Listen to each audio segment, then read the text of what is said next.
Sister, the Honorable Deputy Chief Justice and Vice President of the Supreme Court, Your Excellency, the Deputy President of the Republic of Kenya, Honorable Rigathi Gachagua, Honorable Chief Justices from the various jurisdictions present here, Honorable Judges present, members of the Aginel, and all the very distinguished guests, a very, very warm good afternoon to you all. Allow me to begin by thanking the Almighty God for watching over us throughout these 3 days,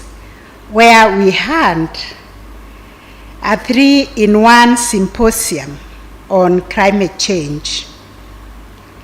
I recognize and thank His Excellency the Deputy President of the Republic of Kenya, Honorable Rigathi Gachagua, for accepting our invitation to preside over this closing ceremony. And because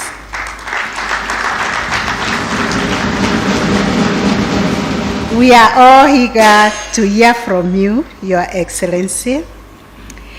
I will just adopt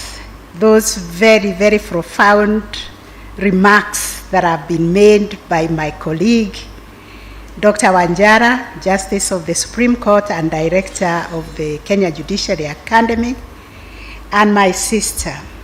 in thanking all of you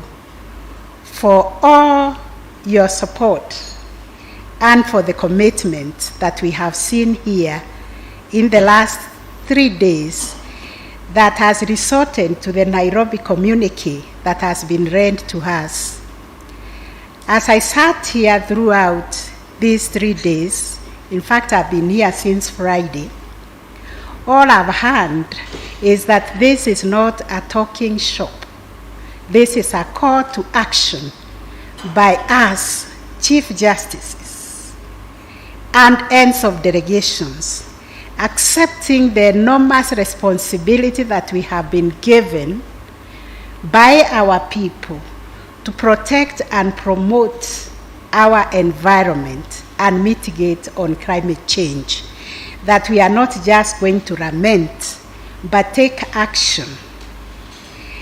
And from the very, very profound speeches that were given, beginning with the speech by His Excellency the President, that Africa is endowed with enormous resources, but we have been made to bear the biggest burden of the climate change. So we are going to stand tall and claim our space to protect our resources and make the polluter pay. Ensure that we develop guidelines that help us ensure that those who come to pollute our environment will pay dearly for it, and our people will be protected. In particular, Your Excellency, with regard to this third regional symposium, we have had this very robust discourse on the role that we play as the judiciary, but also the role that other people play, such as the executive, because we cannot do this alone. We depend on you when it comes to the implementation of the orders that we issue. We also rely on other stakeholders, the legislatures, the academia, to play their role in addressing the threat that climate change poses to Africa. With respect to the communique that has just been read to us, we have also interrogated the Maputo Protocol that was held in the second symposium that was held between 1st and 3rd of August 2018, and look at the progress that has been made by the Chief Justices in their various jurisdictions to see how we can speak in one solid voice and say that climate change devastation in one country affects all of us. And therefore, what happened in Maputo has greatly informed the 2023 resolutions that will see us play a proactive role in supporting our continent and our national efforts geared towards adaptation, mitigation, and building resilience to climate change. What has happened here in the last 3 days, Your Excellency, is a testament of the far-reaching results of the 3-in-1 Symposium and the benefits of cooperation, which we have entered into to forge a corrective front in enforcement of the environmental law and to ensure that those laws are enforced for the benefit of our people. And that is why we have in this 3-in-1 Symposium affirmed the African proverb that also goes to say, and I quote, "If you want to go fast, go alone, but if you want to go far, walk with others." And the one which my Chief of Staff has already said, that when you harvest a arrowroot, you plant another seed. So we are walking this journey together,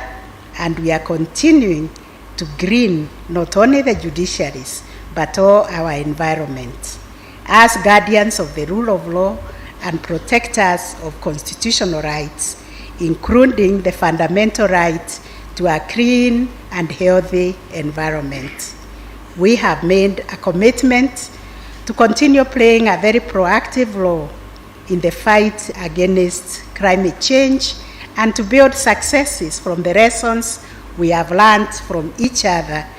the best practices, and the encouragement we have continued to receive from our development partners and all who support and work for a good environment. We must always remember that we have the responsibility to ensure that our decisions and judgments contribute to environmental justice. As it is said, the end of one thing is just the beginning of another.